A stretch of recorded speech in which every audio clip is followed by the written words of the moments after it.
going to be talking a little bit about customer interaction. We've all had this frustrating moment, right? You're stuck setting up this stupid router and you're like, okay, I have to call support. I have to constantly repeat myself to different customer representatives about what my issue is. It is a broken system. But how could we make this better? How could we leverage the technology that we use today with Google Search and YouTube to create personalized experiences? And that's what I'm going to be talking about today. My name is Katharina Kemper. I am a Google Cloud Scale Customer Engineer here at Google. And I'm going to show you how we can make that vision into reality. So take a little bit step back of where does this even customer interaction, customer engagement suite, where does this land in the big Google Cloud AI platform?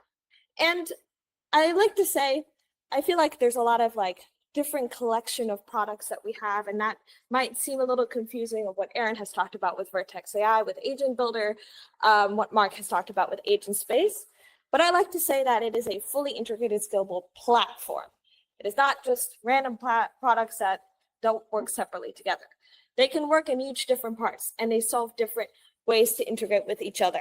So of course, at our foundation, we have our Google Cloud infrastructure that powers Google itself with our GPUs and TPUs to make that AI fast. Then we have our Vertex AI for our unified AI ML platform, as well as in our agent space to do things of employee productivity.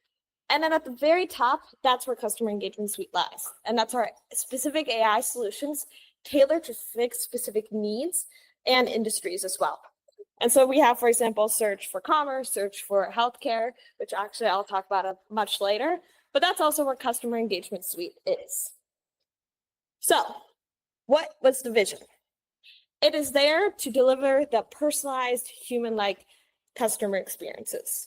It's there to engage with the customers, but also anticipate their needs. And that's where you can leverage AI to get them at every single channel that you need. So how does this actually come together in the real world? Let's follow a little bit about the customer journey. Let's just say there's a customer. In this case, we'll have Mark.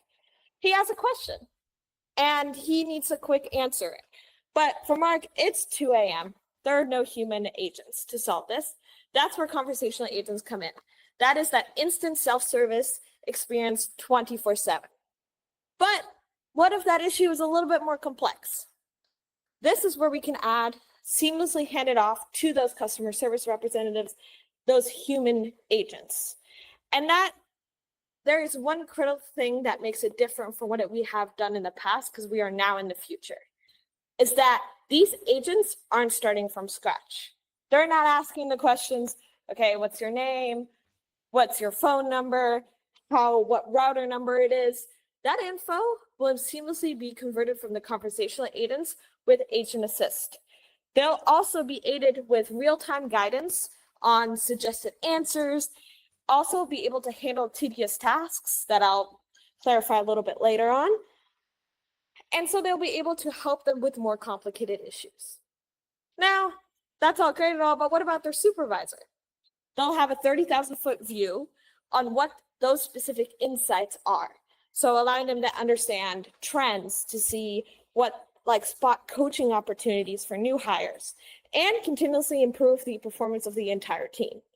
It is a constant cycle of improvement, all driven by a single integrated platform possible with the contact center as a solution. So these are the bottom line. These are some of the impacts that we have actually seen with our customers today. 98% that customers get the right place on the very first try. 62% that customers are getting their issues resolved quickly and effectively, and 40% lower average handle time, which frees up your agents to handle more complex issues. This is how you turn your contact center from a cost center into more of a powerful engine for growth. So, Customer Engagement Suite has 4 main parts. It has the human factor, which I'll go into a little bit depth right now. And then, of course, it has the conversational agents. With the first 2, which is conversational insights and Agent Assist, this will help you to empower your human agents, but also supercharge your operations. And in return, your customers will feel it. They'll actually feel like you're not just solving a ticket. You are actually creating a relationship with them.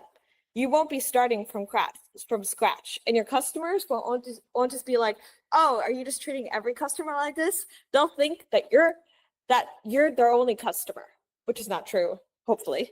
But there we can actually increase those loyalties, increase the CSAT. Oh, sorry.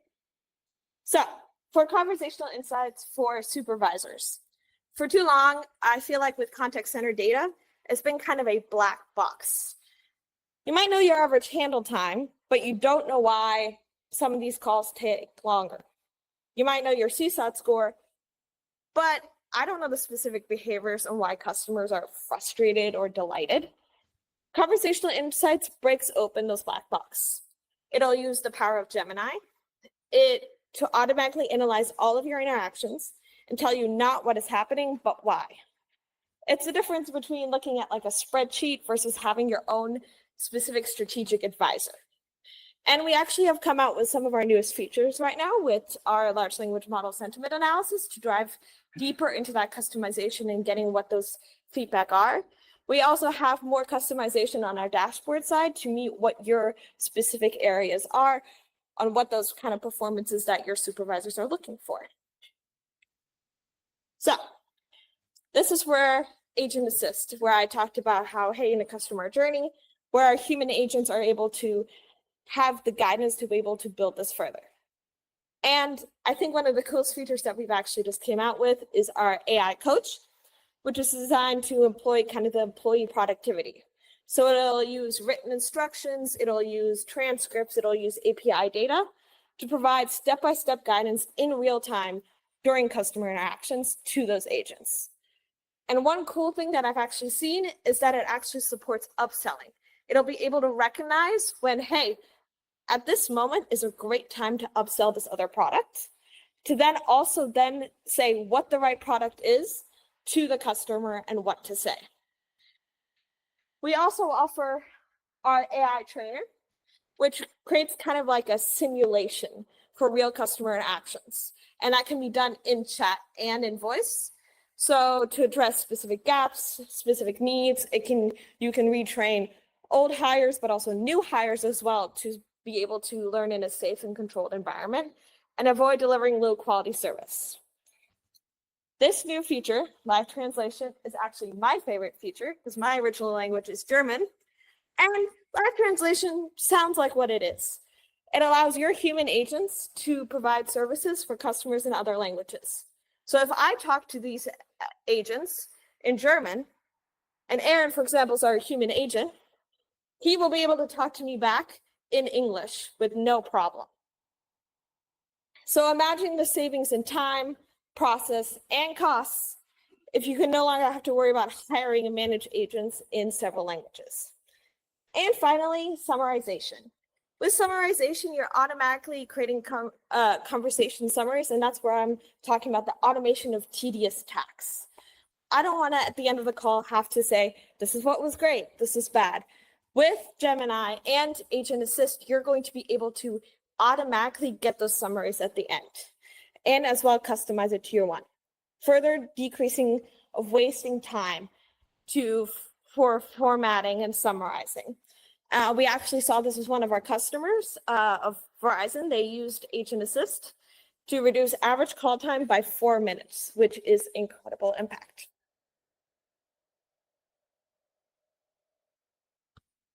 So we just spent couple minutes talking about the tools we would give your agent teams and different various insights for those supervisors and like an AI assistant for human agents. But what about when human agents aren't available? Or what if it's like very like small things that aren't complicated? What about like that 2 a.m. request? That's where conversational agents come in. It'll make your customers feel like you're always there for the team. So conversational agents, it is we have actually made some new progressions of what that actually means. It's now become actually, I think I skipped a slide. There it is. So It actually is in GA now, which means general availability. And that just means that you can use it today, and you can build out-of-the-box agents and connectors. I'm getting away from the mic. So you can build them in customization, as you probably saw with the instructions and goals that Aaron had shown, how easy it is, and how also Mark had shown. You can do very similar things, allowing you don't have to have a developer to set this up. You can empower your business users on the front line. You can ground it with your data from any kind of data that you have. You can add toolings to take actions on those data, as well as webhooks. So you aren't just answering questions, but you're also integrating it into your workflow to solve problems. And so this is kind of like how conversational agents are going to further be able to be monitored, tested, and you can have it tested in our own conversational agents. By the way, conversational agents used to be called CCAI with Dialogflow. That is the new naming. I get that question a lot. But we can do different integrations with, for example, Slack or other things to help further that communication how you would like. But the strategic impact is huge. We just collapsed the development cycle from months to days. You can now react to market changes, launch new support initiatives, and innovate on your customer experiences at a speed that was previously unimaginable. So we've kind of established that they're fast and easy to build. That, I feel like, leads to the most important question. Is this experience good? Is it an experience you'd be proud to put your brand's name on? So that's where the power of the full Google stack comes into play. What you build on the simple console is not a simple chat. Let's talk about voice. For decades, customers have continued to hate the automated phone system of the robotic noises that we hear. We're delivering a state-of-the-art voice experience with such low latency and human-like intonation that it fundamentally changed how customers feel. You can use the voices that we offer with our newest Chirp 3 HD voices, but also as well your own custom voices if you would like. Secondly, an agent is also, I guess, as good at what it knows. That's why being grounded and connected is non-negotiable. And that's where we offer out-of-box connectors from various different data sources in different ways. We have hundreds of them. Your agent isn't just an island. It's securely connected to the system that runs your business, your CRM, your product catalogs, your order management system. So that's how you go from like a generic answer to deeply personalized and specific for each customer. So what this means, you no longer have to choose between speed and sophistication. You get both. You get the power of an enterprise-grade agent with the ease of use of a no-code console. So what I will actually be showing you is what Customer Engagement Suite actually looks like. Let me share this tab. So, perfect. I think it looks great. So Patrick and I have been working, and I'm trying to beautify my home office because I'm going to be honest, I've been getting feedback that the background is not good. And so I've been trying to put in plants, and I've already been at the hardware store 2 or 3 times in the past couple of weeks.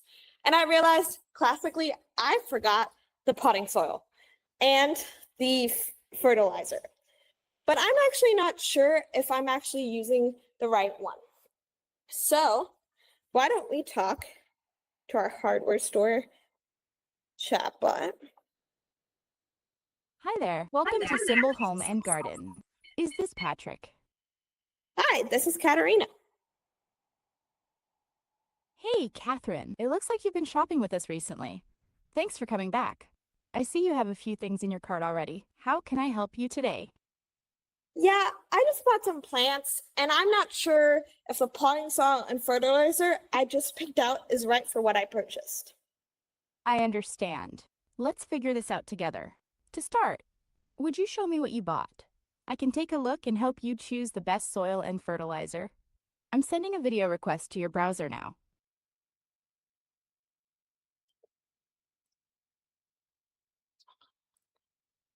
Thanks. I can see you. Just hold the plant up to the camera so I can help identify it. I have about 40 of these. Okay, great. Those. Okay, I see you have. Right, when you need a demo to work, it doesn't. It gave me recommendations of the soil that it provides. I really like these recommendations. Would you like me to remove the original items and add the Bloom Booster potting mix and Flower Power fertilizer to your cart? Yes.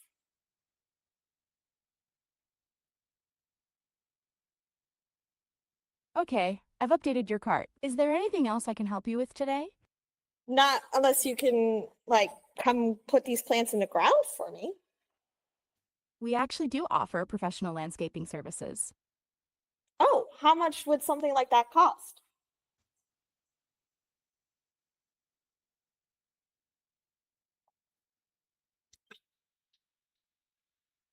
I think I'm too far from the mic. How much would something like that cost? For the work you need done, I would suggest a 4-hour appointment, which would come out to $200. Oh, interesting. I have a local landscaping service that was going to give it to me for $160. Do you price match? I'm sorry you want a price match for $160? Would you price match? Yes, we do price match on occasion, but it's usually a case-by-case basis. So then you can actually add your agent assist to it and then have it, hey, possibly give discounts and all the different availabilities to it. These are some of the functionalities that you can offer. And as you can see here, I had my original potting soil that was not the right choice. And the agent was able to update it and give it to be exactly how it like with the new cart fully available. So these are some of the conversational agents that you can fully build out. You can also see some of the HDU voice, as you can see, is not as robotic. I feel like I'm actually talking to a human being. So these are some of the functionalities that we actually see today.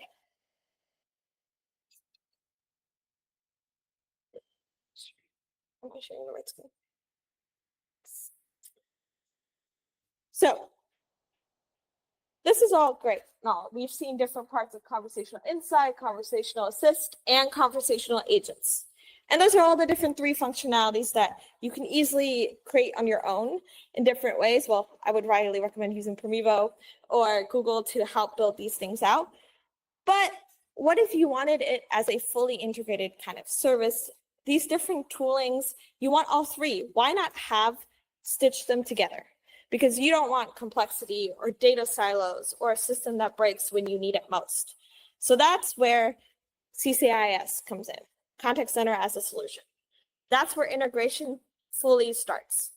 There, it'll be like a central nervous system of your entire customer engagement strategy. So it is not an afterthought. It is cloud native, it is enterprise grade core at everything that is built upon.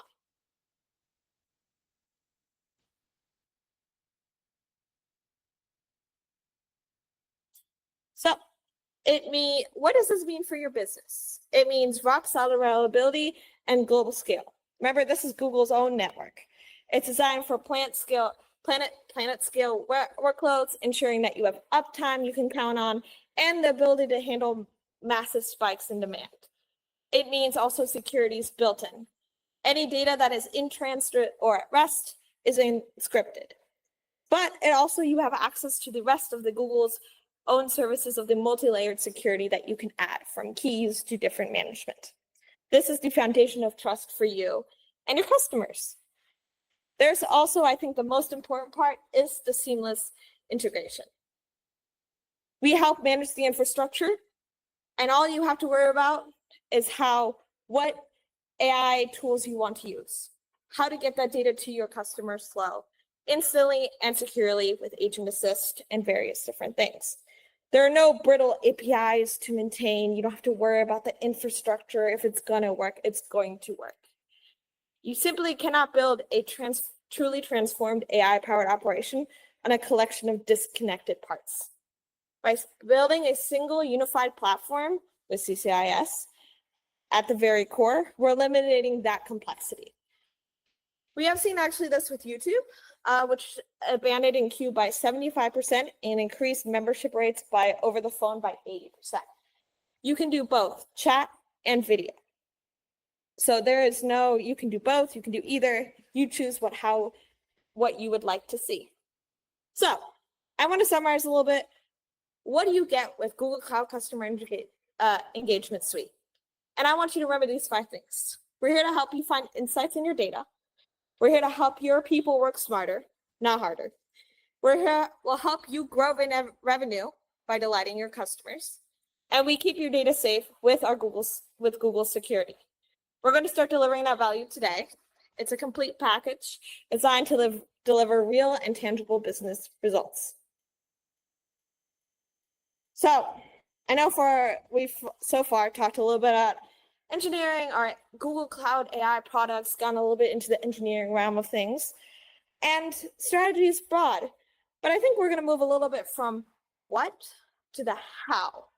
And I'll be deep diving into certain specific industries to show you how AI agents, customer engagement suite, our whole AI platforms are being put into action today to drive tangible results.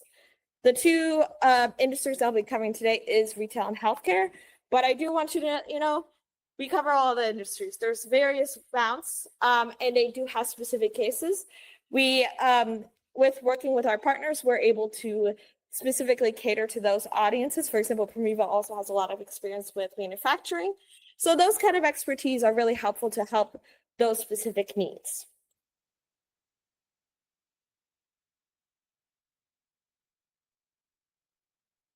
So for retail, the retail space is undergoing a once-in-a-generation kind of transformations. Stakes have never been higher. The opportunities have never been greater. So how can we explore that with agent space as well as with other agents? I feel like landscape retailers are getting a lot of pressure right now. In the past year, not only have labor shortages impacted customer service operations, but price wars have continued all throughout of 2025. On top of this, today's consumers don't just want personalized experiences anymore. They're expecting true precision with their brands in every interaction. The most confident consumers have higher category knowledge, more relevant information, and a relationship with a brand thanks to a previous purchase, which means retailers must act quickly to cater precisely and provide excellent service. So there are a lot of challenges, and there's a lot of AI's transforming so much. While there are many, I do want to focus on 5 key trends. And with that, I also want to specifically highlight 2. And that is our AI agents. Think of it as your AI assistants that can handle complex tasks on their own.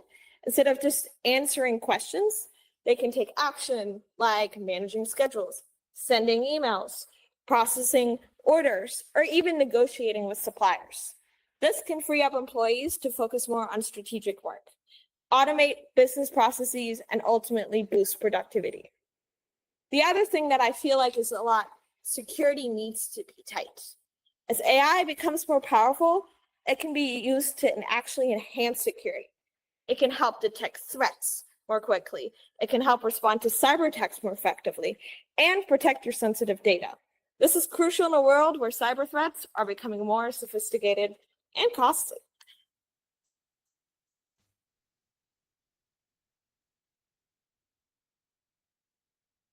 There we go.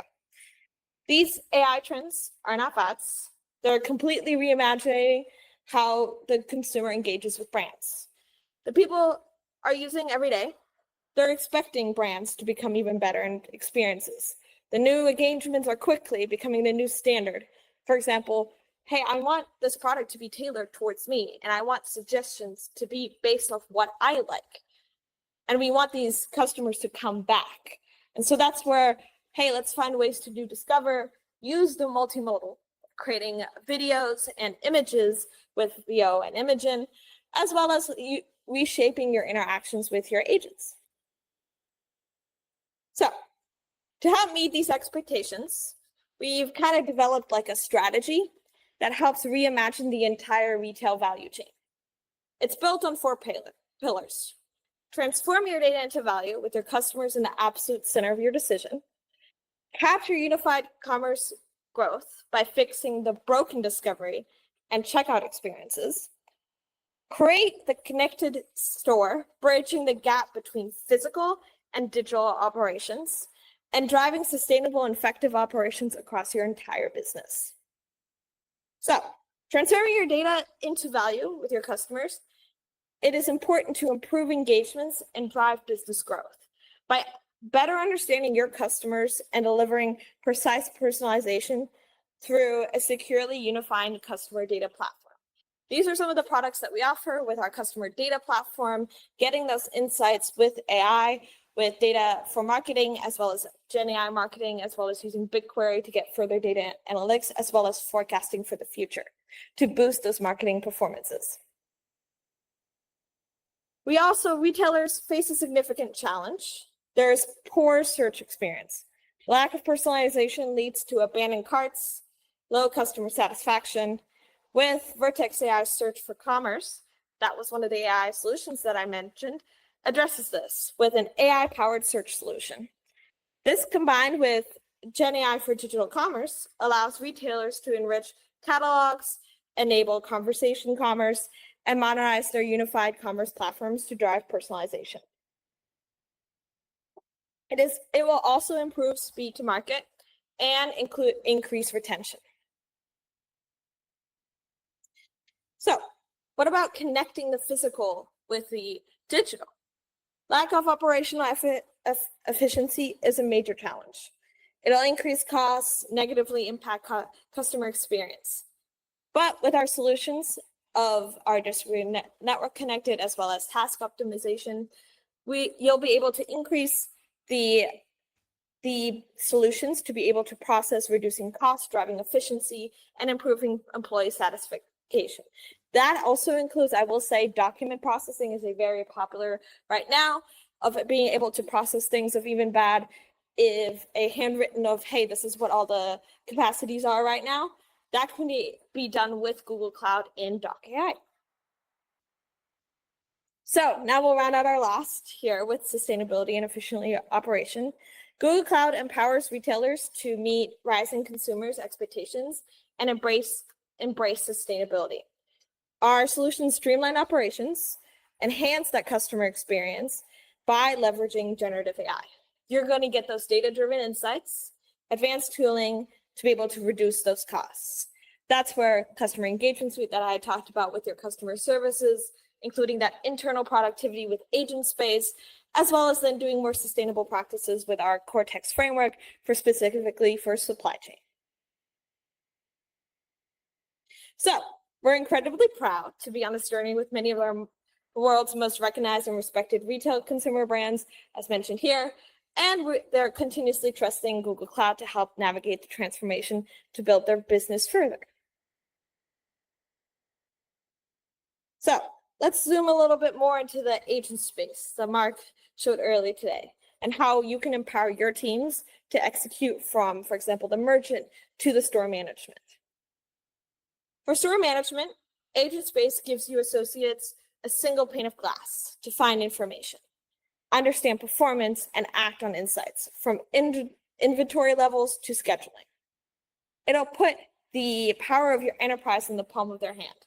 It'll allow for operational efficiency and automation. So agent space will be able to automate routine tasks. It'll enable real-time issue resolution, streamline workflows like inventory management or shift scheduling. It'll also be able to enhance employee training and empowerment, streamlining those kind of processes, as well as do things from elevating the customer experience and drive further data-driven insights and performance monitoring. Now, what about your merchants and your buyers? It'll be a game changer. Agent Space uses AI to analyze market trends, predict demand, and suggest assortment changes, turning a process that looks weeks into one that can be done in hours.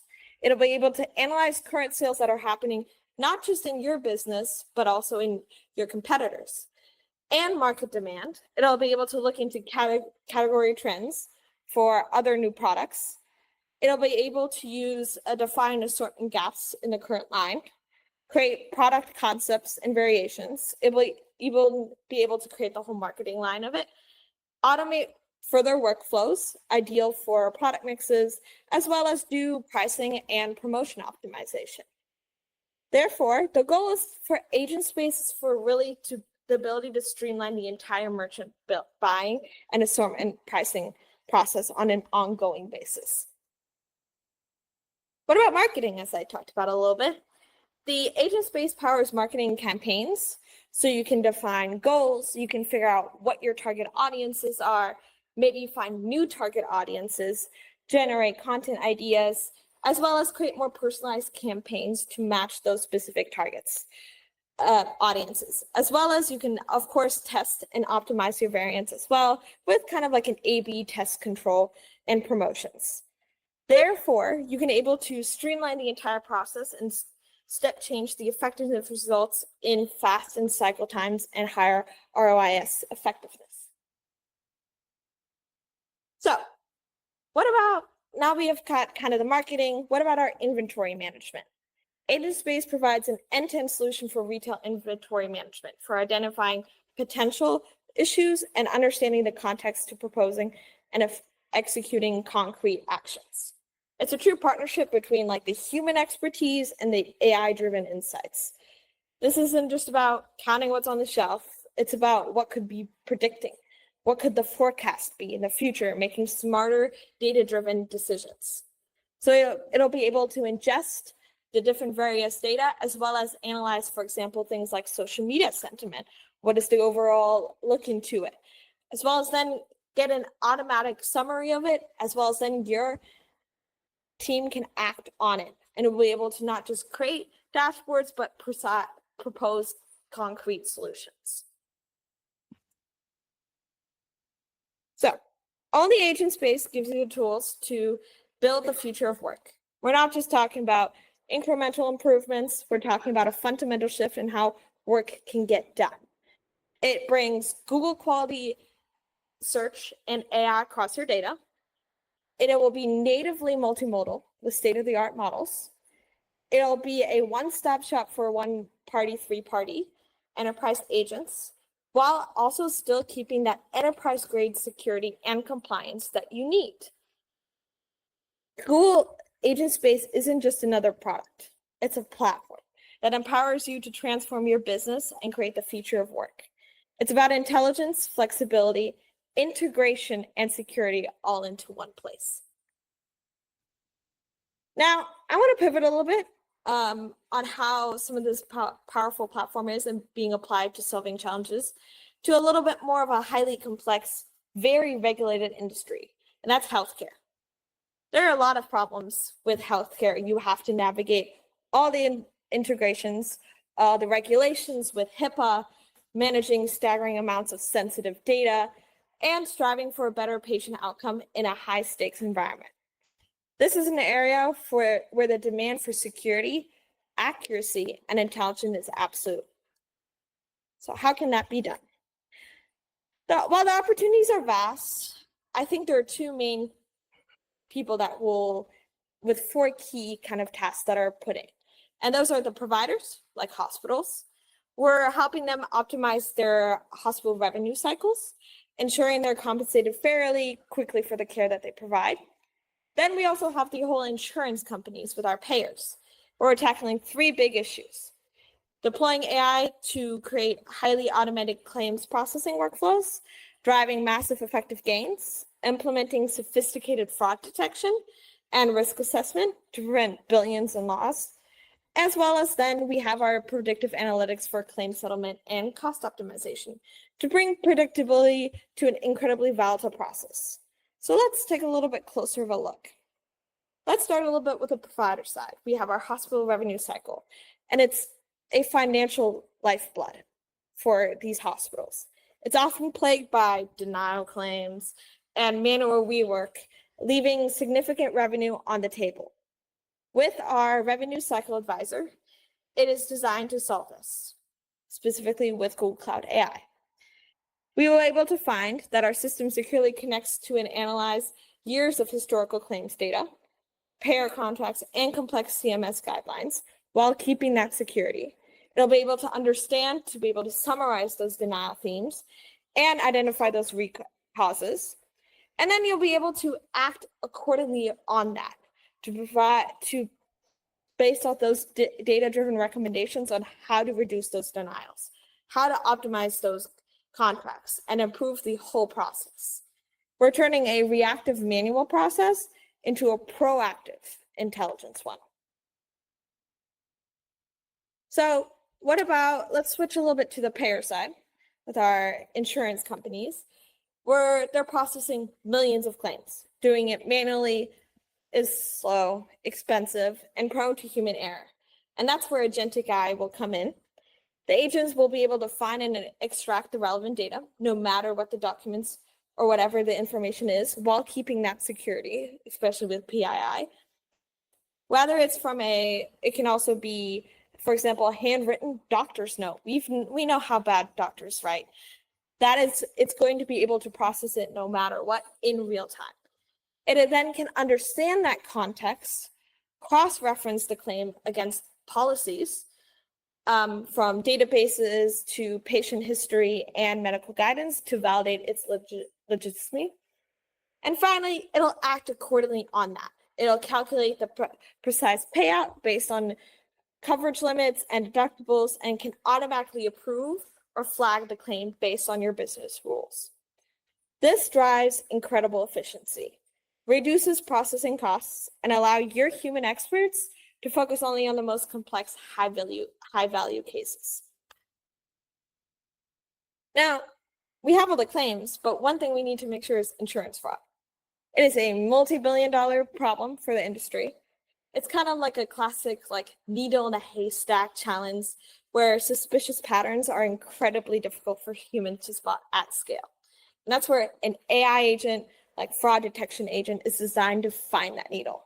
It'll find the diverse claims data, ingest, and see what the text, the numerical billing information, even for example, images can be done with medical scans. It can understand the claim in the context of past fraud cases, like historical data, and kind of establish a pattern, and then act by calculating those real-time risk scores, automatically flagging kind of high-risk claims for human review. So we're using more of AI to create a security system that analyzes 100% of its claims and identify threats with a precision that is not simply humanly possible or would take a long time. So our final healthcare use case that we kind of see is one of the biggest sources of volatility for payers, and that's claim settlements. Unpredictable costs makes it impossible to forecast accurately. So what can our platform, what can Google Cloud AI do? It can help with finding and analyzing vast amount of historical data, so past claim outcomes, treatment costs, and patient medical histories. It can understand the key factors that influence settlement amounts by running sophisticated predictive models and utilizing things like, for example, Gemini, or you building out your own models. And then acting accordingly by proposing an optimal data-driven settlement amount. This ensures payouts are fair and consistent while giving you the ability to control unpredictable expenses and managing your financial reserves with your far greater accuracy. So I know we covered a lot today, from high-level strategy to deep industry use cases. And while this kind of journey is a journey of transformation, it feels like a massive undertaking, and we understand that. So here is kind of the steps on how to further engage with us. First, you can engage with one of our Google point of contacts to identify the most impact, or you can also communicate with one of our partners, Promevo, for example. We can then create a pilot to test, for example, connectors, agent space, setting that fully up, as well as working with us, and then we'll evaluate the results and optimize further. This is about a big bang approach. It's about a partnership. Let's start with a clear win and build from there. So we are now going to go into a little bit of a break where we'll be heading over to a panel. I will be taking 1 or 2 questions. However, if we don't have enough time, there is a session afterwards where you can ask me as many questions as you would like, but I'm excited. Okay, everybody, we're going to go ahead and get started with the panel. So if you get a chance, take a seat and we'll kick it off. So just a quick introduction. We're going to be doing a panel here on insights around AI in general. And I'll be the host here today. I talked earlier, so I see you all again. I have a couple other speakers here with me and I'll let them introduce themselves. So Amy, do you want to go first? Yes. Hello, everyone. Thank you so much for coming. It's a pleasure. Thank you for the invitation. My name is Amy. My background, so I'm an engineer, researcher turned entrepreneur, and I have launched 2 companies. The first one, I do focus on AI agents, anything related to AI. I did spend half of my career on medical AI. So I built AI algorithms for tumors, and now I love to help people and leaders understand AI and how to implement it in their workspace. Victor? Nice. Thanks for having me. I'm Victor Chu. I have a product experience background, so anything from design to user experience, product management. I love to build, love to work with technology. Right now, I have a startup called Advanced GP, and we're focusing on applying AI to investor relations. And yeah, so right now I'm in the fintech space and with AI. That's how I met John, in the fintech software world. And yeah, glad to be here.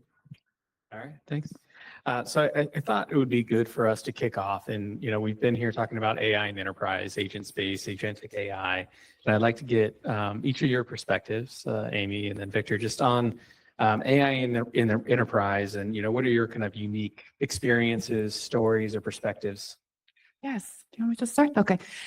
So I guess if, we live in an era, if you haven't heard AI, you're probably somebody, is living under a rock. It's an exciting time for us, people who work in an AI space. So I'll definitely say that this year compared to last year, we're seeing more organizations moving from just experimenting with AI to actually deploying AI in the workspace. But also we're seeing more, because of the situation, we're seeing more leaders are having a change of heart on what AI can do for them, and mainly because of some of the problems that they are facing in the deployment stages, right? That could be one of the, based on my experience with working with some of these companies, many of these companies don't know how to govern, for example, generative AI models. Securities still remain a challenge, an obstacle to adopt AI. And so, although we're seeing a lot of adoption, we're seeing a lot of adoptions on the personal level. People are using generative AI personally in their lives, which is great. But at the enterprise level, we're seeing some more, companies who are using them in their workplace. But the adoption is not very even. We're seeing some companies who are grappling with some basic data issues, for example, data qualities, collecting data. And so there's still so many other companies that still need the basics in getting the data infrastructure in the right place. I think we're also seeing more talk and conversations around AI native systems. And this is good for large companies who have legacy systems, for example. Some may be outdated legacy systems that is very hard to integrate AI on their system. So in their situation, what's best for them is to build their business practices around AI. And so we're seeing more companies who are building some of the AI native systems. So it's a mixed kind of situation we're seeing where AI right now is in the landscape. Yeah, so we've started talking to bigger companies, and I think the distinction is that and for us targeting is that we're going after companies that don't have internal capabilities or IT or technical expertise. And then in talking with those companies, because the ones that do, we first started talking to a big potential client, And then after literally 8 months, they already implemented their own chatbot solution. So that also says that, all right, chatbot's probably the most baseline stuff that anyone can implement with technical expertise. But then where do you go where can you provide value after? And then in talking to smaller corporations without technical expertise, with a lot of expertise in their domains, they expect something turnkey, and they expect something where they can adopt easily, and whereas they get feedback from it, meaning they get analytics. They want to see the metrics. They want to see how well it's performing. So they want like a whole solution together. So that's where we're seeing in the targets in the industry that we're going after. That's good. You talked about metrics, and that's one of the kind of questions I want to ask about. And I think probably the audience wants to know is like, how do you measure success with AI? There's a lot of focus on maybe operators or COOs or the CFO office saying, how do I cut costs with this? And that's one element of it, but it's probably not the most transformational. So how do you view measuring AI's transformational potential within organizations? Very good question. So ROI, that's usually, that's the secret language code if you want to get any of your projects maybe deployed or anything, any sponsorship within the organization. So it is just like what John mentioned. It is true that a lot of companies, that's the first thing to think about. What is your bottom line? How is this going to impact our bottom line? But that's not the only metric that you can think about. There are so many metrics that you can think about, and there's not a one perfect right metric that is good for all applications. It all boils down to your specific use case or application. I can think about, there are several metrics that you can use to quantify the impact of AI on your industry. Some of the metrics you can think about is time. For example, I can give you just like some examples that you were showing. With software developers, they can use any of these code agentic softwares to code, right? To help them with the coding algorithms. One metric you can use is time. So you can actually have a baseline of time, how much time your developers are spending on writing code per day. That could be your baseline, and then you can revisit that. How much your developers are spending on time after when you give them access to some of the generative AI applications. So time could be a measure. Second thing could be is productivity, if that's something that is important for your goals. Another thing is consumer efficiency. I've seen so many companies using this metric to improve how they are serving their customers. And then it boils down to coming with the right metric. It always comes down to what are the problems that you're trying to solve that is specific to your company, specific to your application, right? And so that metric has to address those problems. And I see a lot of companies using AI for the sake of AI. And that's why some of them maybe don't really get the results that they're looking for.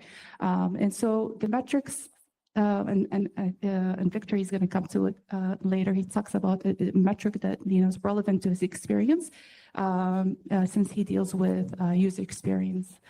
Yeah. So I would say ROI is a big one, but then I would also challenge, like, how do you get ROI? Like, what is the process to that? Like, what is the playbook for that? And what I mean by that is, what are the expectations? Because I've talked to a lot of people, and what I've heard is that it's such a big initiative, and we're going to adopt AI, and then we're going to spend, I don't know, $5 million on it, and they do this massive project, and then it just falls on its face, and then they're just done with it. They're like, everyone's exhausted and demoralized, and so on and so forth. So it's I would say within ROI, like, what is the ratio? Like, what are you trying to get in return? Can you get a quick win within a short amount of time to build that momentum and traction towards, bigger projects and iterate from there? Or, because it's risky, right? Like, you're trying to instill a new technology, and without the playbook, it becomes, like, is everyone on board? And then I think for, investor relations specifically, like we didn't know what metrics were, for them going in, but we asked, like, what are your what are your workflows that you're doing now? What are the tasks? What do you hate doing? What are the pain points? And then what are the benchmarks for that? So it's really discovering the benchmarks for the users and what they're doing, and giving examples like who's the best at their job, and everybody wants them to do it, to do, the job, like to duplicate them. How do you scale the best performing person in your workplace, and how long does it take them to do that? And then when they do the work well, what is the result? Does it free up more time? Do you spend more? And especially in investor space, like you free up more time to actually meet with more investors to get more more capital into the fund or your funds or portfolios. So it's very tangible, and you can actually quantify that, right? And so once you have your benchmarks, then you try and beat those with your applications of AI. We had a conversation briefly before this around some of the barriers, I think, to adoption, and we talked a little bit about people, and I think we talked a little bit about, used the word intimacy, and I think that you talk about trying to replicate a person, or they're the best person on your team, and that's going to take potentially some challenging or intimate conversations to really uncover how to do that. How do you approach that change management? Very good question. So I come from an engineering background. So people management, that's not something that I really appreciated until a couple of years after, when I started speaking with companies. And it has AI adoption. What slows AI adoption has nothing to do with technology. What a lot of it has to do with the culture that the company is around the AI, right? So it's employees. What kind of culture do you have? What kind of, do you have leaders who are championing AI? And so people management, it's huge, in order for companies to really adopt their AI. And so what I mean by that, there's so many people.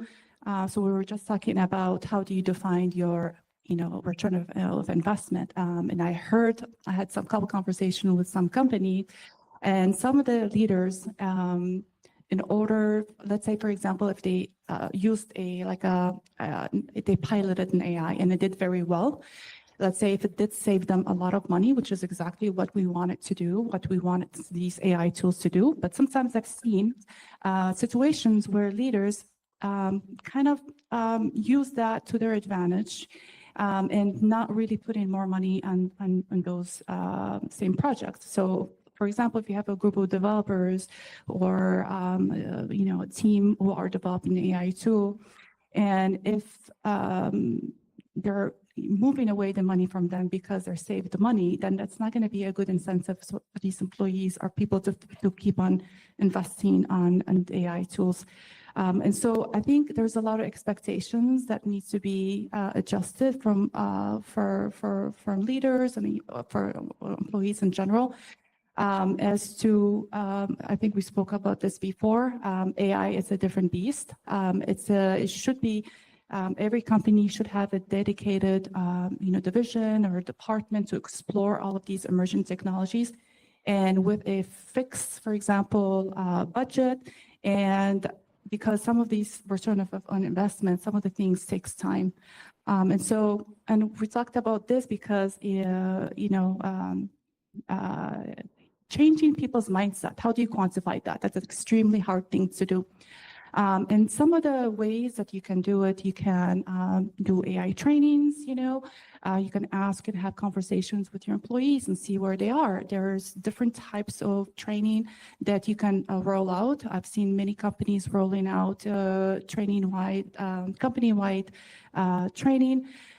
You can also have, hopefully, if you're lucky enough, you have champions in your organizations.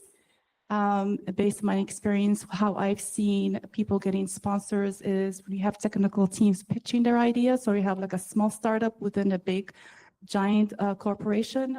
So we have If you have a group of people that you know, you're passionate about an idea, and it could be something from a hackathon, or it could be through some other conversation that you had with other departments, and it's a problem that you want to address. And it's unfortunately, most of the time it falls under our technical people to provide value to get the buy-ins.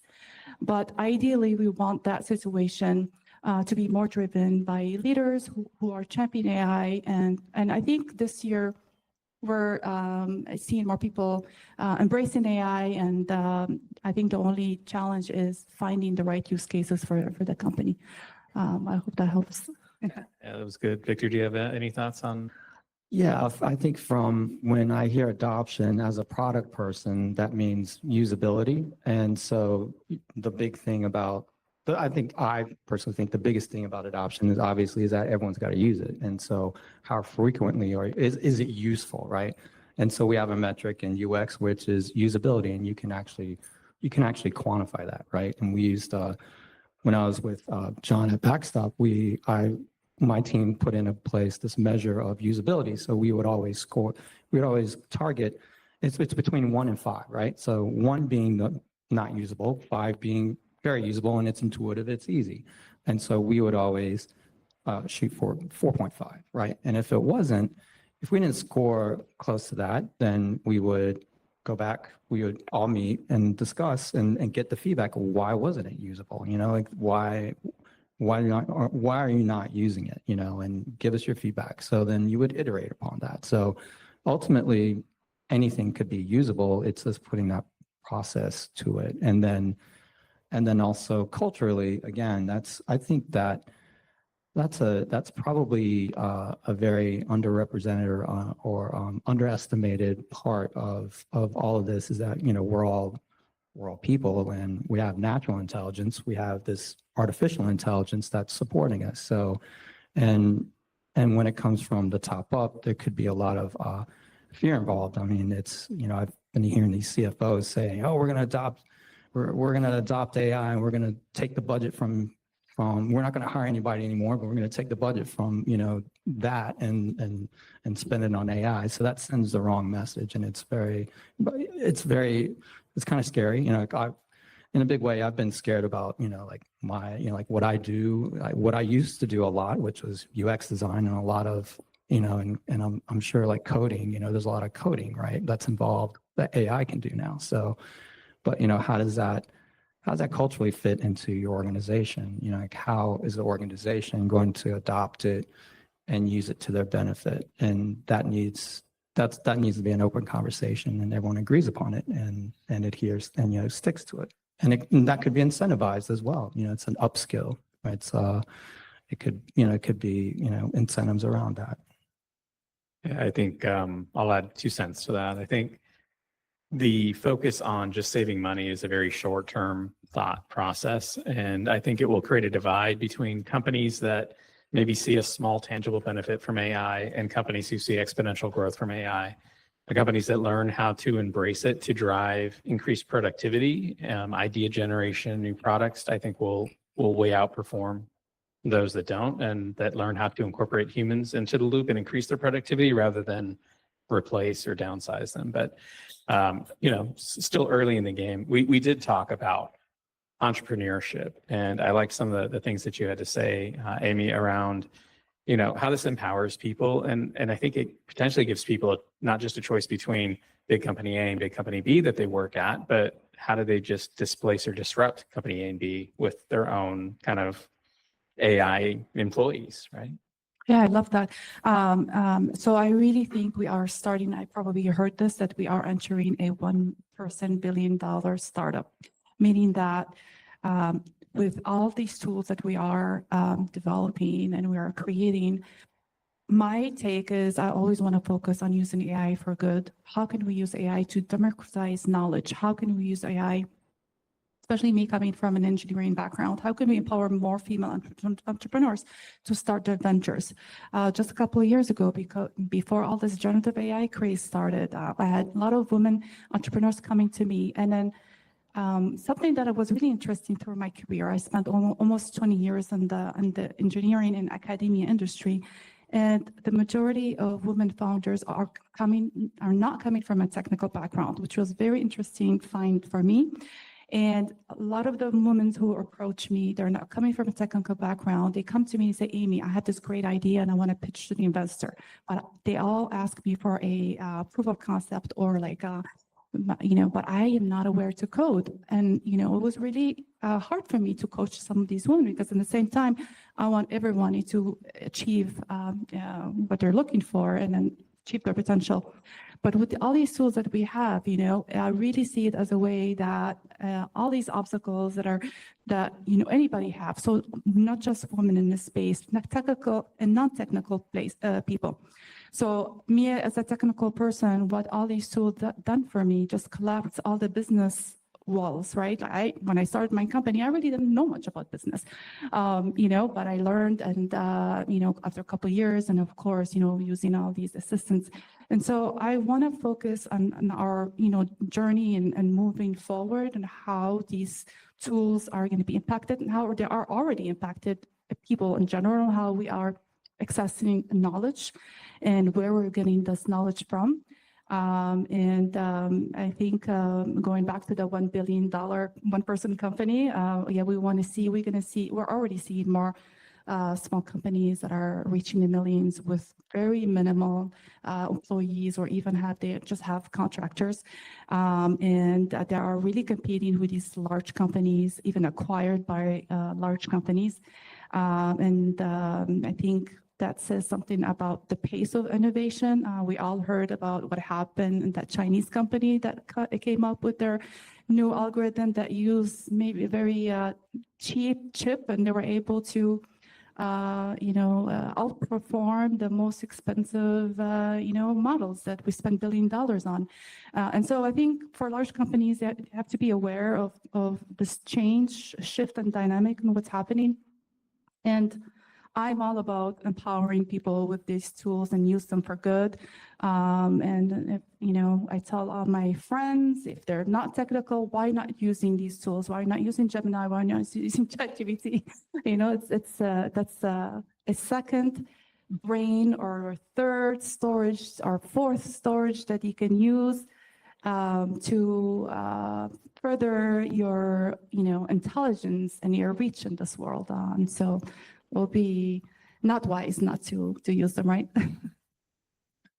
Yeah, I think the contrast between an enterprise and then an entrepreneur starting, I don't know, an app and by themselves is that, and I did this, right? Like in one year, I thought, okay, I'm going to start the first like a year ago, like I first started, I'll build a prototype, but I went to an agency that I knew and asked them to build it for me, right? So that would be like an old model. And then like after 6 months, like everything became so much better within like 6 to 8 months. I learned to do it myself, and then I found myself prototyping. But the thing was, like, I shifted my mindset where like I gave myself time to learn these tools pretty quickly, and I put pressure to like do it myself.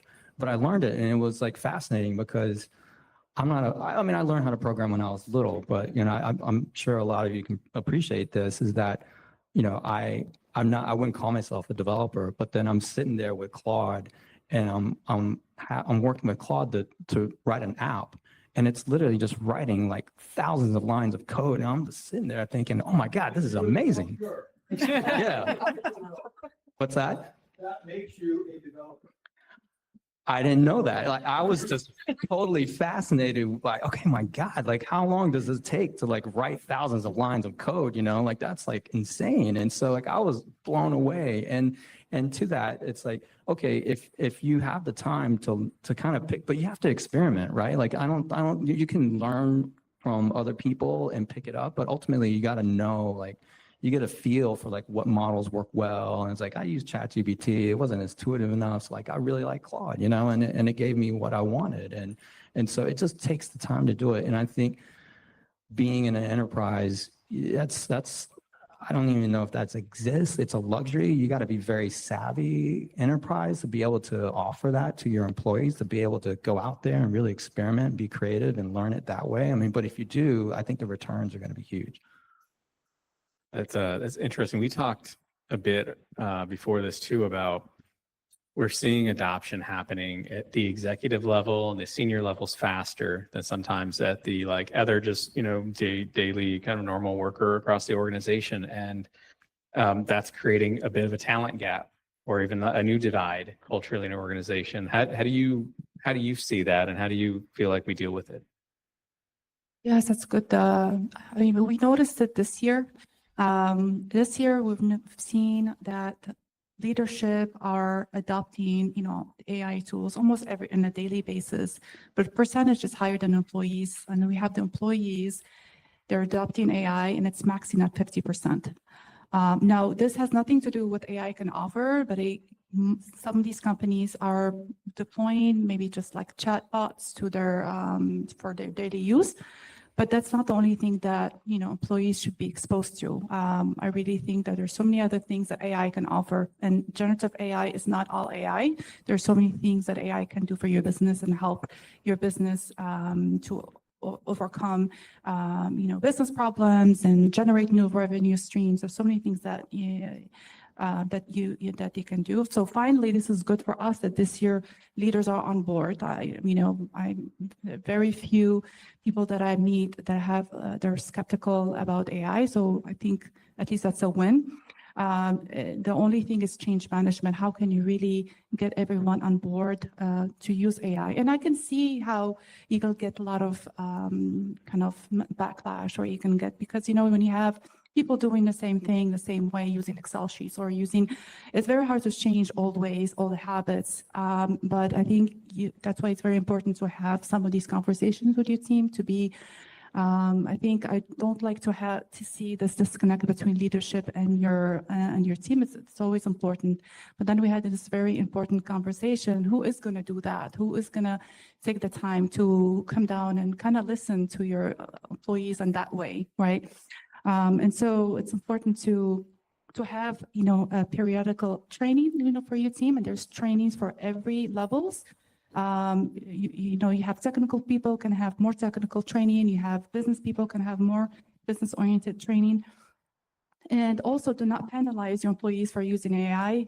I heard that somewhere where you have developers, if they use AI and then they disclose that they used AI, sometimes leaders, they will rate them maybe a little bit lower than somebody who actually manually coded everything 100%.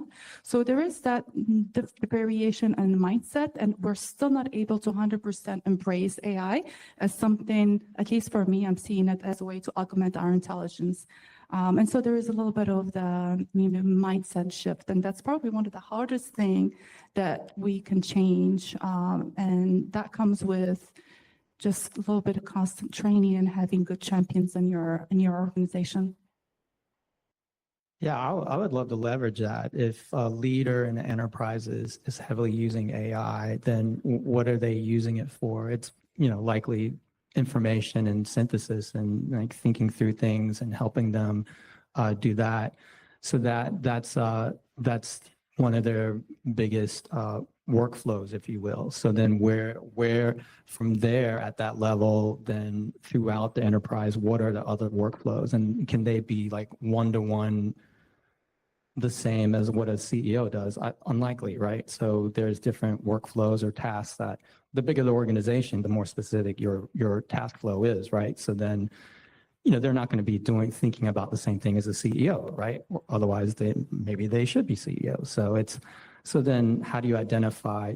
Well, it's the the product design UX process is identifying these workflows with all the users, mapping the user journeys, identifying the pain points, and then again, going through the benchmarks and understanding, how to apply AI to get the same level of return or effect or effectiveness or impact with what the CEO is doing, and then you got that spread throughout the organization. I think transparency is going to become very critical. Same to what you said, Amy, like not judging people for using AI, but sharing how they're using it effectively to generate content more rapidly. It needs to be something that's shared and celebrated and becomes just a part of your culture. And I think that's a lot of fear people have, like you said, is are people going to judge me because I use this tool? But if we want the most benefit from the technology for humanity in general, like we need to reduce the cognitive load on people for manual tasks and free them up to do more important work. I was telling them I had a Tesla drive me all the way from Cincinnati to Chicago with no intervention, door to door. Right? Like it's a different world now. Like, and when I got there, I'm not tired, I'm not like worn down from like 500 miles of driving, and that changes things, right? Of where you can spend your time and where you can put your focus and what you can generate with that time that wasn't spent focused on something that's trivial as course corrections speed, right? I love that. That's a powerful example. I couldn't believe it when he shared that example. And that goes to show that, you know, you need to use AI for these, to replace some of these routine, you know, tasks that we do. I just love it. And then that opens up a whole discussion about, you know, do we still have driver's licenses? Are younger people now going to start driving if driving becomes Right. that easy, right? Yeah, the disruption, I think, cascades. It's hard to do that. But I think that's kind of the next like crystal ball question for you both. When you look at where we are and how far we've come, you said even in 6 months, like where do you see things going over the next 12 to 18 months? Like what are people not thinking about, or how do we help people kind of see around the corner? I think it's hard to avoid the discussion around AI agents. We all know they're awesome. Do they deliver? I think that's where we are. I think that what I'm thinking, what's going to happen within the next year or 18 months, are we going to see the whole landscape of AI agents are going to mature a little bit more. Now, I had the privilege to attend his lecture, his talk, and I was really impressed with Google, you know, agent space can do. What we're going to see in the future now, we also have ChatGPT now. If you tried AI agent, the ChatGPT agents, I was really impressed by both of these performances in a way that they don't need a lot of hand holding. What we're going to see in the future, that we're going to see more collaboration of agents outside or with different companies, right? And so that's why we have this whole agent space. It's going to mature a little bit more, infrastructure a little bit more. You know, if we can have, you know, I think security is huge. You know, that I think the only thing that's holding a lot of people and companies back are security around AI agents, especially when it comes to autonomy. Are you going to let these AI agents just autonomously disclose their outputs, or do you always allow the human in the loop? Now, from my point of view, I think it's wise to always keep the human in the loop, just what he said. I don't feel comfortable having my AI agents just automatically replying to my emails or sending emails and inviting. I have to kind of review it and see, or, you know, I don't know if they're going to order something from Amazon, or maybe I have 20 boxes on my doorstep. I think moving forward, I think you should not lose our humanity. Humans should always stay in these part of conversations, because one thing that we still need to improve on for AI agents are the persistent memory. So persistent memory, it's a very research, it's a big open research topic, but I'm sure, you know, we have a lot of hope that we can overcome that, and hopefully by next year, my AI agent can organize everything for me to to Seattle. Yes, so yeah. Nice. I think that to add on to that, where it's going is, and what we're hearing from our potential customers that we're working with, our partner customers, that it's striving for this level of sophistication where the AI is, there's all these agentic processes. There's a lot of technology behind it. They don't want to be bothered with that. They want it to be, in a way, very omnipresent and doing work for them and being available to do work for them, and taking, and, you know, carefully taking those steps where it's reaching autonomy, but you're trusted as well. So, for example, we've been talking with this investor relations officer. She's joining a large insurance company, And so she's building a team, and so she's got to lay down the whole processes, the work and everything, how they're going to operate as a team for investor relations in this insurance company. So she's the whole underlying base. But then what she's describing is that where the whole the career path in the industry of investor relations is also this other workload, which is strategic intelligence, understanding what your competitors are doing and then taking advantage of their weaknesses or where they're falling short because you want their investors to invest in you. And so that's a huge load of work, right? And what she explained to us is that, she explained to like everything that she wanted as far as like what AI could do for her and her team, but ultimately her mindset, her goal, what the culture that she's instilling is that she wants a work-life balance for her team. She wants it to be able to work for them and she's not working on the computer. Like it's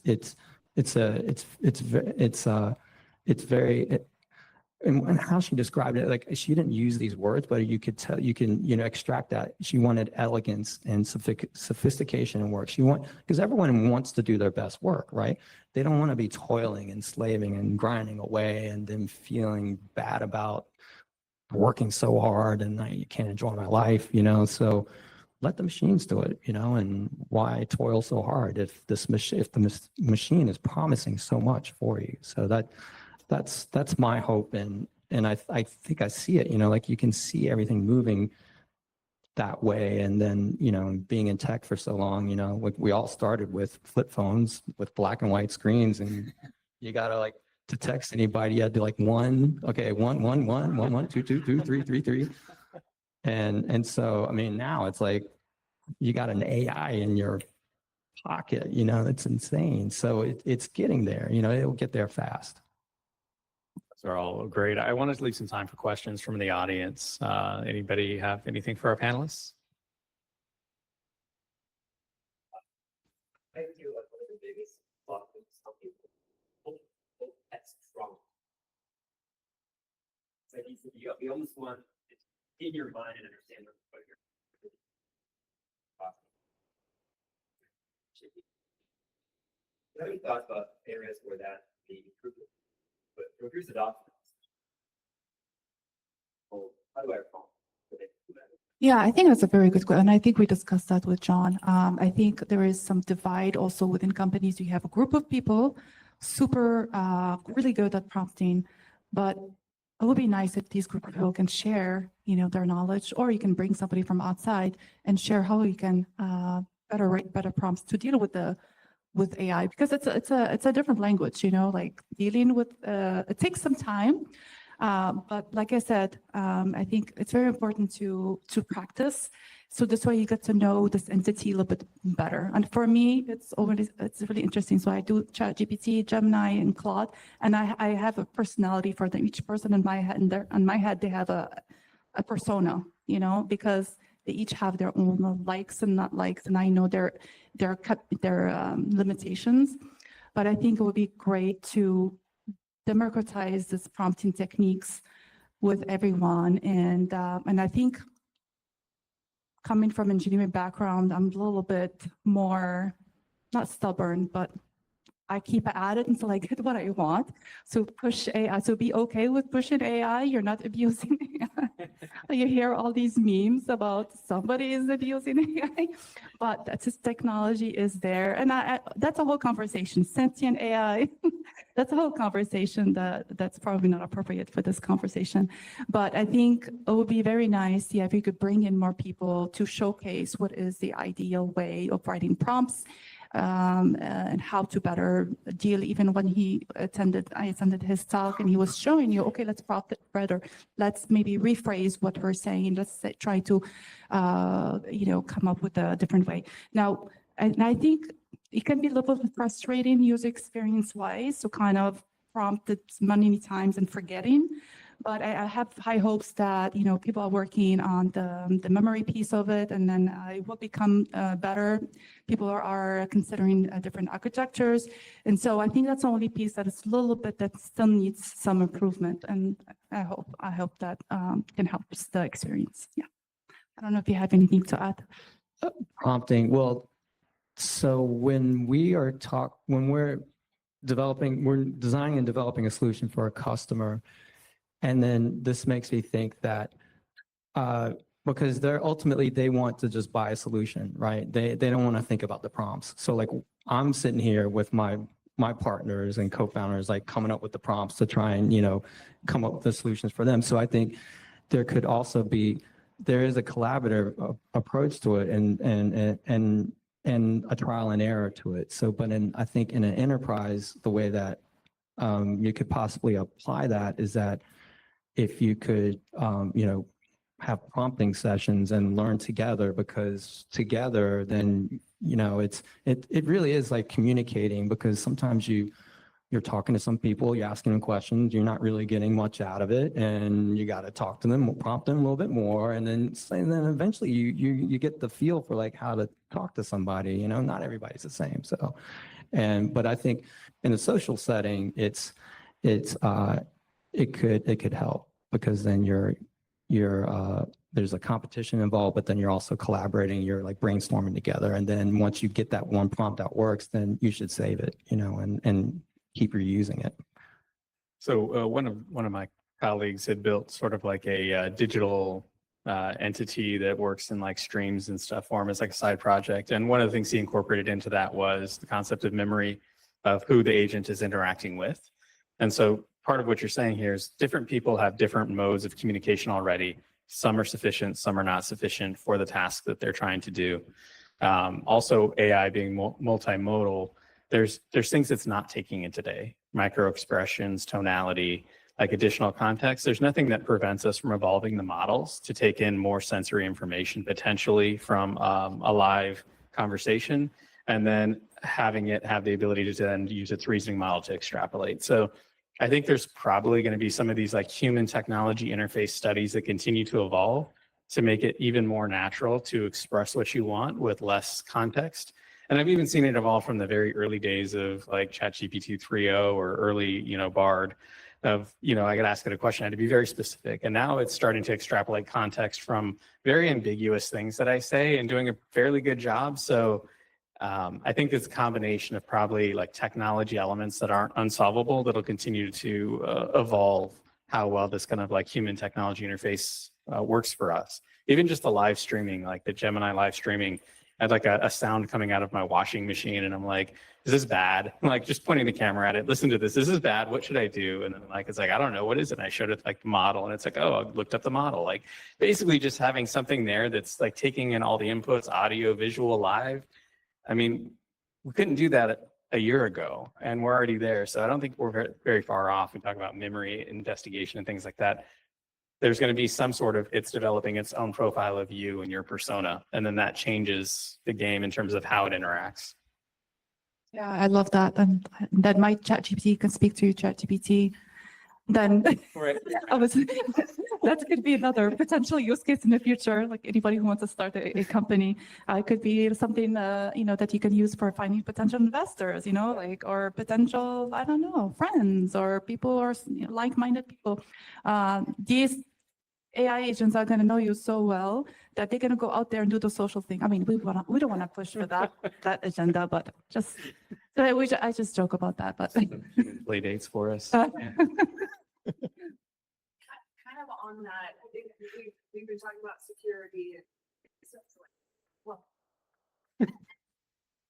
You've been talking about security, and one of the examples in the talk was about healthcare and then trying to get our agents to talk to each other and things like that. Like, where would you all say that the level of security is at, to the point where if you're sharing, like, is your data safe there? Is it encrypted? Kind of like where we've seen things get hacked and certain details come out, like where would you say somebody that is concerned about implementing health-based AI where would you say that that security level is now? Because we're also talking, improvements in short amount of time. So where do you feel like that's at right now? Are you asking about AI agents or just generative AI or AI applications in general? AI applications in general, more so like what the consumer uses. Like they want to talk to somebody, but they're scared about sending all of their personal health records and then they Yeah. don't want it to get hacked or. Yeah, yeah. So for AI tools, there's so many HIPAA approved platforms that you can use. I've seen many companies who are using AI for to share data, patient data. I see even more AI applications that are patient-facing on the app, for example, on your phone. Especially if more deployment is happening on the edge, which means like if like most of the everything's happening on your patient phone, so the data is not leaving your customer's location. I think AI agents, they're pretty secure, but then within their own confined environment currently.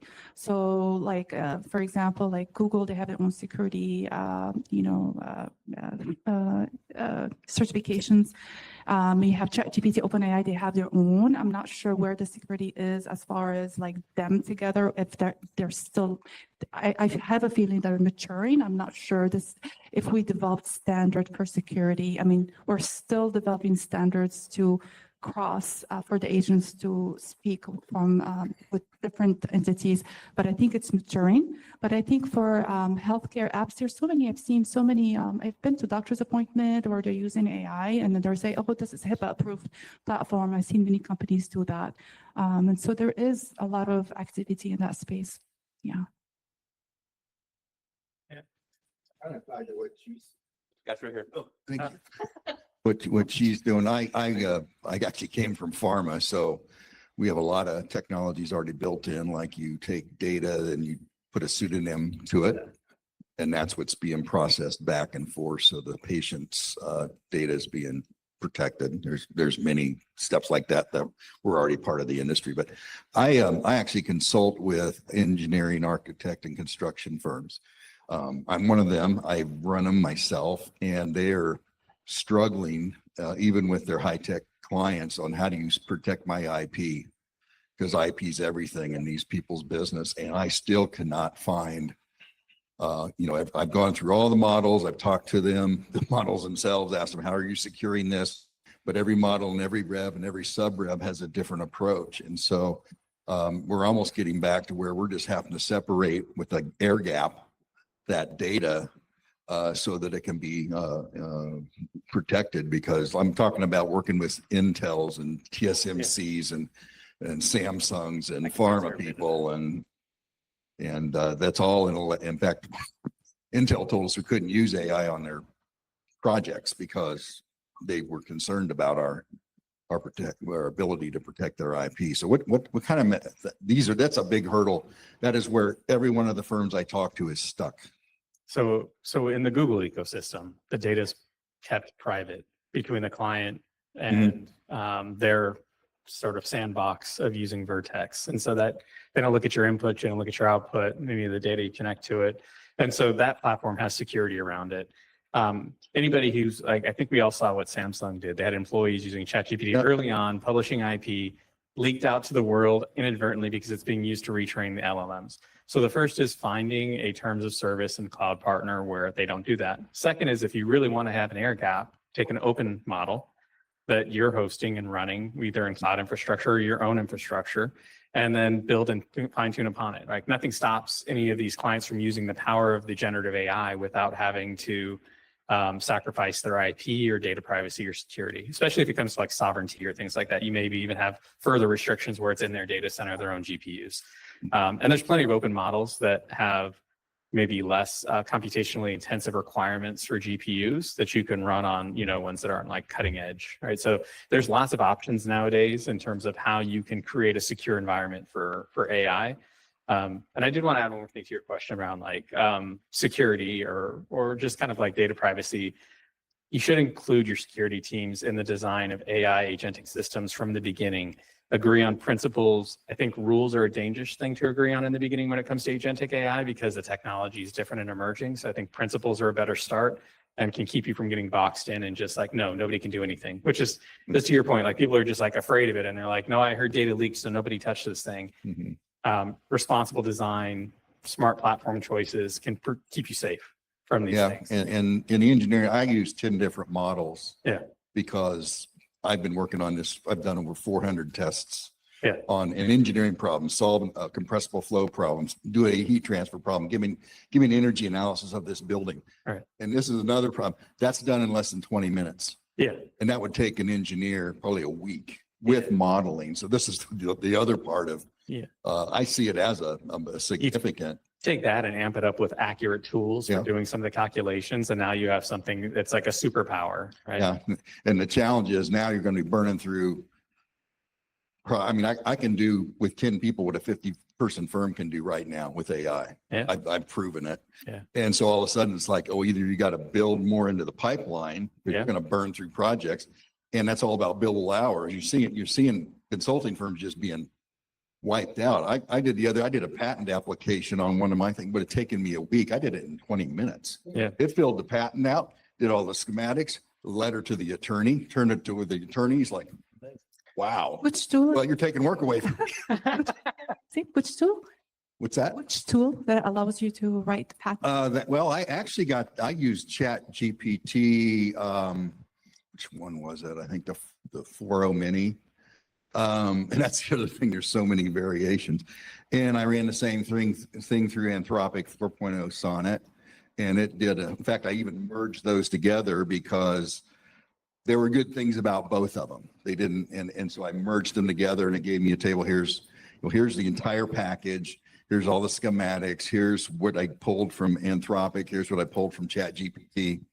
I mean, that's where I see, I kind of started this. We don't have enough engineers to do what we need to do. And they got all this, onshoring, all that stuff. How are we going to take care of all this engineering need? And then all of a sudden it's like, oh, well, I can do the same as I can do with 10 people. I can do with 50. Now, how do I make money on that? Because I'll do what do I say? The lump sum. So nobody knows how many hours I'm charging. And I'll just make my money that way. So, because I'll take and then if you tie like a global engineering center, which I've done before, like in India, you tie that to it, you can't compete. So that's some of the challenges that part of the industry, and that's a huge industry that is really pretty inefficient. So anyway. I'll say one more question. Sorry. I wanted to say one thing on the security thing. I think it's interesting. Hi, Blair from Promevo. On the security bit, like we hear this a lot of, oh, well, AI is leaking our stuff. Rewind 15 years, and we were saying the same exact thing about the cloud, right? I think AI models leaking data is the new S3 bucket. Right? If we look at threat analysis, I'm looking at it right here. I got the numbers. 47% are weak credentials, 29% are misconfigurations, like that Samsung. Yeah. That's not a problem of AI. Someone misconfigured it. The security team wasn't involved. Yeah. That has nothing to do with the technology. It has everything to do with people. So I think a lot of the pushback we're getting is the exact same pushback we got 15 years ago that is now a moot point, right? Nobody's out there going, oh, the cloud's insecure. Like, no, it is if you misconfigure it. And it is if you don't handle it right. I think AI is exactly the same. Yeah. So hi, I'm Emily. We talk a lot about these non-technical users. So my customers are in the beverage and hospitality sector. And I think the definition of what defines non-technical and the variation there is extremely pronounced. And you see this coming from tech. You come in, we have customers where using Excel is something they just learned how to do. It's not that they don't want to learn, but how have you thought about how do we kind of address these use cases and usability and empower kind of all levels of that? Yeah, the financial industry is similar in a way that they're all using spreadsheets. So, and they've grown very comfortable with that. So I think it's also, you could play into it as well. How do you use it as an interface? But then can it actually process and do all the work behind the spreadsheet? That's one approach that I've been thinking about. But I think it's also really understanding like what do they need to get done and how they could leverage. And those take face-to-face interviews and understanding and learning what they, because it's, trying to guess is a waste of time and money for everybody. And just hearing it from, after you interview like 5 to 10 users, you'll see patterns of like where the user flows are, the tasks, like, and what is repetitive, what are pain points. And then it's a conversation around, well, what if we took that out? And then if it looked like this, and you show them something, and then because they can't imagine like what it would be without an Excel sheet, that's the thing. And, because, some people could, most people can't, they just describe like what they're doing. And the dangerous side of that as well is that they're so used to running at that they feel like there's a risk not to keep using that. So it's a difficult problem. But I think if you go through it, it's a process. It can't be like a magical solution. At the end, it will be a magical solution after like many, many different tries. So. Yeah, I think it's a hard problem and financial industry. I mean, there's some super heavy, great Excel users, some things that you can pull with these Excel sheets that I can't even do. But at the same time, I think it will be nice to know. So these are clients, right? They're not employees. It would be nice to know these clients. So are they using Excel sheets to store data? Are they using it to prototype, or what exactly are they using? So I think the more patterns that you gather, data that you gather from your clients as to why are they using it? Is it because it's just they've been doing this the right way, the same way? Or if you show them, maybe after when you interview all these, your clients, maybe you can show, okay, well, I can show you something, the same thing that you can do that takes you weeks or a week, you can do it in about 2 seconds, So sometimes it's all about just opening their eyes and showing them what's possible. And oftentimes, there are different personalities. I like to change the way I do things. I'm all about doing things efficient. But there's some people like, no, I'm just going to do this the same way that I've been taught 10, 20 years. And that creates anxiety for me to change. And so that's where change management comes in. And then I think cold turkey, I don't think that's going to be advisable. Sometimes I still use Excel sheets if I'm just doing something on the fly. I will just doing a quick data entry. But I think gradual weaning could be appropriate. You can't ask that question and not share like a 30-second pitch on what you're doing right now. Okay. Because I know, and you got to share. Yeah, so I am building out a solution for beverage professionals to be able to actually not just maintain, but drive revenue, leading with voice. So we're doing voice-based inventory. Actually, it's funny. So that's exactly what we're doing is we're feeding in their Excel sheets, updating them so they can send it back, and thinking about how do you build a platform that underlies everything from where the beverage comes from, the factory, the vineyard, all the way to the glass. How much time are they saving? So our first customer, it takes her 8 hours to do inventory. She has to wake up at 5 in the morning because she has to finish that inventory before the service starts. Our initial runs are showing that it's going to take her, one was 65 minutes and the other was 70 minutes. And she told us, this is amazing. Now I'm actually going to have half an hour to go back and check my work. Love it, love it. And I think showcasing these successful stories to your clients, and I think it's a powerful example to kind of use. All right, so I think we'll wrap. We'll have the panelists here for the reception afterwards. You want to talk to them or any of our other experts from Promevo? Happy to have people come around and talk to us. And thank you, everybody. Thank you, panelists. Thank you so much. Thanks.